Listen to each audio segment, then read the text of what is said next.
नमस्कार, मैं ललित कुमार तगड़ा न्यूज में आप सभी का स्वागत है। मोस्ट वेलकम है। फिर से मैं एक नई वीडियो के साथ आया हूं। थंबनेल देख के तो आपके समझ में आ ही गया होगा कि आदि पुरुष के बारे में बताना चाह रहा हूं और आदि पुरुष को बैन करनी चाहिए, बंद करनी चाहिए। और क्यों बंद करनी चाहिए? कुछ बेसिक गलतियों के साथ मैं आया हूं। आदि पुरुष ने जो बेसिक गलतियां की है उस गलती के कारण इसे बैन करनी चाहिए, बंद करनी चाहिए। और सारे कौन यानी जितने भी धर्म के लोग हैं, सारे धर्म के लोग पूरी भारतवर्ष में इसे बंद करने की डिमांड कर रही है। तो मैं कुछ बेसिक गलतियां आदि पुरुष की गिनवा रहा हूं आपको। आदि पुरुष रामायण है, इसमें कोई संदेह वाली बात नहीं है। और जो रामायण है, संपूर्ण रामायण तो आप बना नहीं सकते, इसे संक्षिप्त रामायण बनाने की कोशिश करनी चाहिए आपको। पहली गलतियां जो आपने नहीं की है, संक्षिप्त रामायण में आपको इसे कम से कम 2 पार्ट में बनाना चाहिए, क्योंकि इससे पहले भी मूवी सब जो आई है वो 3 घंटे 3.5 घंटे की मूवी आई है। बहुत सारी ऐसी मूवी है जो प्रेजेंट में आई है, तो उस हिसाब से आपको करनी चाहिए। ये हो गई पहली बात मैं आपको बताना चाह रहा हूँ। दूसरी कि इसे जो है आप जो आपने दिखाया है प्रभु श्री राम को, मतलब वनवासी राम के बाद की कहानी दिखाया, वो चीज़ आपको नहीं दिखा, वो चीज़ तो दिखाना ही चाहिए। लेकिन उससे पहले भी बहुत सारी चीज़ें हैं, जैसे राजा दशरथ की 3 पत्नियां होती है, कौशल्या, सुमित्रा, कैकेयी, इन तीनों रानियों से जो संतान पैदा होता है, हाँ, राम किन के संतान है, तो इस चीज़ों को दिखाना चाहिए थोड़ी देर के लिए, लेकिन आपको दिखानी चाहिए, है ना, जो आपने नहीं दिखाया है। इनके कुछ बचपन के सीन्स दिखाने चाहिए जो आपने नहीं किया है। ये आपकी गलतियां हैं, इस चीज़ को आप ले लीजिए। दूसरी जो है, मेकर्स को हर एक रोल के साथ अच्छा न्याय करना चाहिए। किनको क्या कैरेक्टर देनी चाहिए, कैसे क्या करनी चाहिए, आपको किनको कैसे रोल देना चाहिए, उनको क्या क्या बोलना चाहिए, उनके डायलॉग्स में क्या परफेक्शन आनी चाहिए, ये चीज़ें आपने नहीं किया है। ये आपका एक गलती है। बीएफएक्स पे आपने कोई भी काम नहीं किया। बीएफएक्स का जो आपका लेवल है वो बिल्कुल ही 0 लेवल है।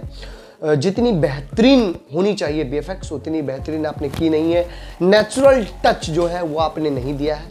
ये आपकी कुछ बेसिक गलतियां हैं। उसके बाद मैं आपको बताना चाह रहा हूँ कि महाबली संकट मोचन हनुमान को जो आपने प्रेजेंट किया है, उनका प्रेजेंट करने का आपका जो तरीका है वो बिल्कुल गलत है, वाहियात है। उनका ड्रेसअप लुक, उनका गेटअप, उनकी पर्सनालिटी जो होनी चाहिए वो आपने बिल्कुल ही वाहियात तरीके से प्रेजेंट किया है। महाबली हनुमान केसरी नंदन थे, पवन पुत्र हनुमान थे, उनकी कई सारी देवताओं से उनको शक्ति मिली थी, ठीक है, वो खुद रुद्रांश थे, भगवान शंकर के अंश थे। तो उनका जो ड्रेसअप होनी चाहिए, उनको जो मुकुट माला होनी चाहिए, वो सारी चीज़ें आपने नहीं दी है। मतलब एक कार्टून की तरह आपने उसे प्रेजेंट किया है। एकदम कोई संदेह करने वाली बात नहीं है कि उसे आपने एक कार्टून की तरह ही प्रेजेंट किया है, वो चीज़ें आपने नहीं दिखाई है। उसके बाद आपको उनका ड्रेसअप जो होगा, भगवा वस्त्र होनी चाहिए थी, वो केसरी नंदन थे, केसरी वस्त्र होना चाहिए थे, मुकुटमाला होनी चाहिए थी, एक मतलब जो रोल में जो आकर्षणपन होना चाहिए था, वो चीज़ आपने नहीं किया महाबली संकट मोचन हनुमान के साथ। ये गलतियाँ आपके साथ है, ये आपने गलतियाँ की है। उसके बाद मैं आपको बताना चाहूँगा कि शब्द जो आपने शब्द बुलाए हैं, शब्द जो होनी चाहिए वो शुद्ध संस्कृत में होनी चाहिए थी और शुद्ध हिंदी में होनी चाहिए थी। संस्कृत का भी आपने एक भी शब्द का ये नहीं किया, और शुद्ध हिंदी का भी आपने नहीं किया है। ठेठी मतलब उसे क्या बोल सकते हैं, फुहरपन, आपने ज़्यादातर फुहरपन को प्रेजेंट करने की कोशिश की है, जो बिल्कुल भी गलत है, क्योंकि आप हमारे सभ्यता के खिलाफ जा रहे हैं, हमारी संस्कृति के खिलाफ जा रहे हैं, उस संस्कृति को नुकसान पहुंचाने की कोशिश कर रहे हैं। मनोज सर, मैं आपसे भी ये चीज़ करना चाहूँगा कि जो चीज़ें आपने स्क्रिप्ट में लिखी है, जो कहानी लिखी है, उस हिसाब से आपको करनी चाहिए थी, जो आपने नहीं किया है ना। उसके बाद प्रभु श्री राम को जो आपने प्रेजेंट किया है वो सही तरीके से प्रेजेंट नहीं किया है। प्रभु श्री राम को एकदम वीक बताया, आपने कमज़ोर बताया है रावण की अपेक्षा। और रावण को जो प्रेजेंट करने की आपने कोशिश की है, उनको भी आपने सही तरीके से प्रेजेंट नहीं किया है। उनका ड्रेसअप सेंस जो है वो बिल्कुल गलत है ना। उनको मुकुट माला होनी चाहिए, उनके पास भी, वो राजा थे तो उनके राजा वाली वेशभूषा होनी चाहिए थे। उनको आपने अलाउद्दीन खिलजी की तरह प्रेजेंट किया एकदम बिल्कुल, इसमें कोई संदेह वाली बात नहीं है। ऐसा लगता है कि कोई आप साउथ की या कोई ऐतिहासिक फिल्म, मतलब उस तरह की ये भी तो ऐतिहासिक फिल्म ही है, लेकिन वो ऐतिहासिक, जैसे मान के चले कुछ अलाउद्दीन खिलजी वाली या कुछ ऐसे ऐसे मुगलों वाली, औरंगजेबों वाली, उस तरह का प्रेजेंट करने की आपने कोशिश की है, जो बिल्कुल भी गलत है। ऐसा नहीं करना चाहिए आपको।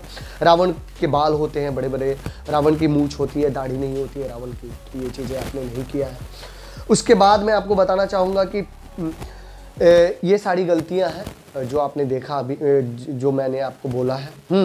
पूरी भारतवर्ष में इसी मतलब जितने भी कौन के लोग हैं, जितने भी सारे लोग हैं, हिंदू मुस्लिम सिख ईसाई, सारे लोग एक साथ ये डिमांड कर रहे हैं कि इस फिल्म को बैन करनी चाहिए, बंद करनी चाहिए, क्योंकि किसी की संपदा, किसी की धरोहर, किसी की संपत्ति, किसी की संस्कृति, किसी की सभ्यता के बारे में आपने बिल्कुल भी बाहियात तरीके से प्रेजेंट करने की कोशिश की है।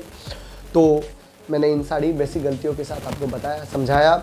और हमारा वीडियो अच्छा लगे तो लाइक कमेंट सब्सक्राइब ज़रूर करें, और कमेंट में ये ज़रूर लिखें कि आपके समझ में, जिसने भी इस मूवी को देखा है, जिसने भी समझा है, तो आपके समझ में कौन कौन सी और बेसिक गलती है इस मूवी के अंदर, उसे भी आप कमेंट में लिखें। और जय श्री राम ज़रूर लिखें, एक बार भारत माता की ज़रूर लिखें। बस यही कहेंगे। लास्टली नमस्ते, ऑल द बेस्ट। फिर मिलते हैं अगली वीडियो में। Thank you, bye.